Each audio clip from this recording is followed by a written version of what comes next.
Shalom, damai di hati. Bersyukur di saat ini kita panjatkan kehadirat Tuhan yang Maha Kuasa, karena Dia memperkenankan kita untuk sekali lagi berjumpa dalam program Renungan Harian Keluarga Jemaat Gemim Sentrum Bitung. Di saat ini sebelum kita masuk dalam pembacaan firman dan perenungan firman, mari kita minta tuntunan Tuhan dalam doa. Kita berdoa. Ya Tuhan kami Yesus Kristus, kami bersyukur kepadamu Tuhan, karena Engkau masih melawat kami sampai saat ini, menyatakan kuasa-Mu dalam kehidupan kami, sehingga di saat ini Tuhan kami dapat berkesempatan dalam program Renungan Harian Keluarga Jemaat Gemim Sentrum Bitung. Ya Tuhan kami Yesus Kristus, kiranya Engkau hadir bersama-sama dengan kami di saat ini, Engkau menyatakan kuasa-Mu bagi kami, memberikan hikmat-Mu, agar setiap firman yang kami baca dan renungkan bersama-sama di saat ini dapat menjadi bagian dalam diri kami. Hadirlah bersama-sama dengan kami Tuhan di saat ini, kami siap menerima pengajaran-Mu. Amin. Saudara-saudaraku yang diberkati Tuhan, pembacaan kita saat ini terdapat dalam kitab Perjanjian Baru, yaitu dalam Injil Matius, pasalnya yang ke-27, ayatnya yang ke-9 dan ke-10. Saya akan membacakannya. Dengan demikian, genaplah firman yang disampaikan oleh Nabi Yeremia. Mereka menerima 30 uang perak, yaitu harga yang ditetapkan untuk seorang menurut penilaian yang berlaku di antara orang Israel. Dan mereka memberikan uang itu untuk tanah tukang periuk, seperti yang dipesankan Tuhan kepadaku. Saudara-saudaraku yang dikasihi Tuhan kita Yesus Kristus, kisah pengkhianatan Yudas terhadap Tuhan kita menjadi suatu kenyataan yang pahit yang kita saksikan, yang menjadi pengingat bahwa walaupun Yudas yang merupakan murid Yesus kesehariannya selalu bersama-sama dengan Tuhan, dia pun tidak luput dari godaan dan dapat jatuh ke dalam dosa, di mana tindakannya yang menjual Tuhan kita Yesus Kristus seharga 30 keping perak menjadi bukti bahwa kedagingan kita, kelemahan kita sebagai manusia tidak jauh dari kehidupan kita. Namun saudara-saudaraku yang diberkati Tuhan kita Yesus Kristus, pembacaan kita di saat ini mengingatkan bahwa kejadian Yudas yang menjual Yesus seharga 30 keping perak ternyata sudah dinubuatkan oleh Nabi Yeremia.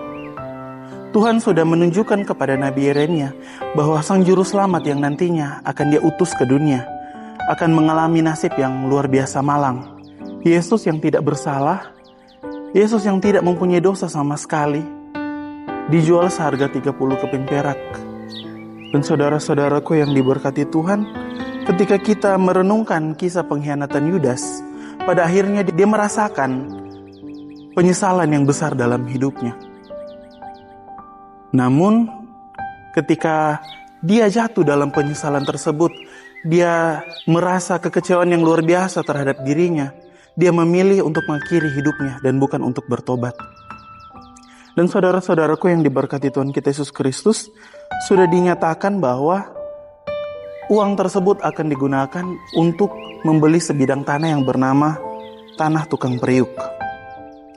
Sebagai orang yang percaya, yang mengimani bahwa dalam kehidupan kita hadir di dunia ini, hidup dalam tuntunan dan penyertaan Tuhan, kita harus mengimani bahwa kejadian yang hadir dalam hidup kita, berbagai momen yang kita rasakan, ada pergumulan, ada sukacita, ada duka yang kita rasakan, itu semua seturut dengan apa yang Tuhan kehendaki dalam hidup kita.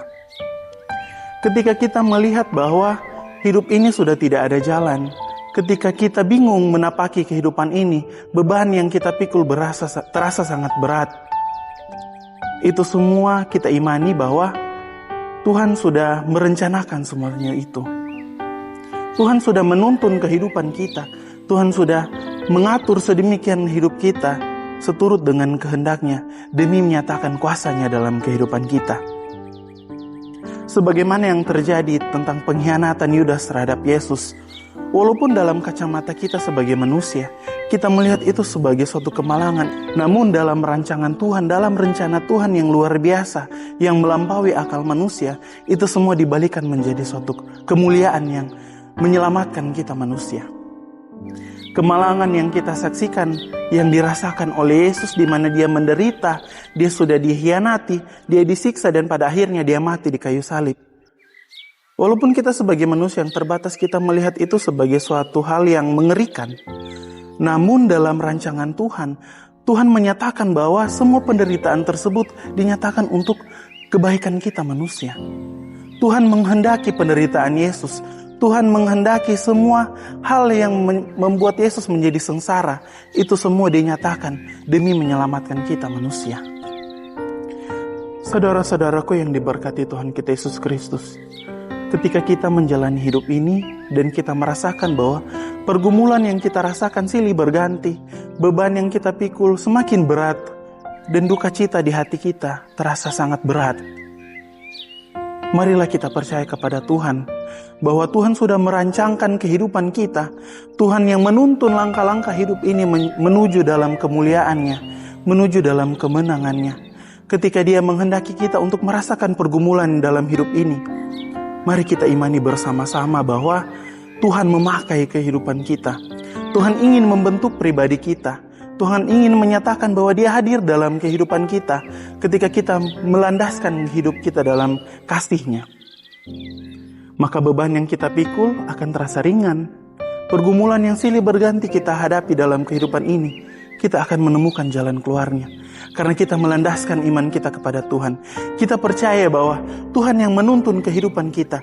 Apa yang terjadi dalam kehidupan kita itu sudah sesuai dengan rancangan Tuhan. Tuhan menyatakan kuasa-Nya dalam hidup kita, dan kita menunjukkan bahwa Tuhan berkarya dalam hidup ini. Sehingga nyatalah bahwa Yesus Kristus yang adalah Tuhan dan Juru Selamat kita yang hidup, benar-benar hidup dalam diri kita, benar-benar hadir dalam kehidupan kita, dan kita dipakai Tuhan menjadi karya-Nya. Kiranya Tuhan kita menolong saya dan saudara-saudara. Amin. Saudara-saudaraku yang diberkati Tuhan, mari kita satu dalam doa. Ya Tuhan kami Yesus Kristus, kami berterima kasih Tuhan dalam penyertaan-Mu, dalam pengajaran-Mu bagi kami di saat ini. Engkau yang hadir dalam kehidupan kami, menyatakan kedaulatan-Mu, menyatakan kuasa-Mu yang sepenuhnya atas diri kami Tuhan. Kami percaya bahwa setiap kejadian yang terjadi dalam kehidupan kami, itu semua telah Engkau rancangkan Tuhan. Rencana-Mu yang begitu baik, rencana-Mu yang menuntun kehidupan kami dalam kemenangan-Mu, itulah yang kami imani dalam kehidupan kami Tuhan. Maka di saat ini, kiranya Engkau berperkara bagi kami. Engkau menyatakan kuasa-Mu dalam kehidupan kami, membentuk kami menjadi orang-orang yang lebih mengandalkan Engkau dalam kehidupan kami Tuhan. Dan lewat firman-Mu di saat ini, kiranya iman kami makin dikuatkan. Kami makin percaya bahwa Engkau tidak pernah meninggalkan kami Tuhan. Namun iman kami menyatakan bahwa kami hidup dalam tuntunan-Mu, kami hidup dalam rancangan-Mu. Inilah kami yang berdoa kepadamu Tuhan, menyerahkan seluruh kehidupan kami ke dalam tangan-Mu. Amin. Demikianlah program Renungan Harian Keluarga Jemaat Gemim Sentrum Bitung kita di saat ini. Shalom, damai di hati.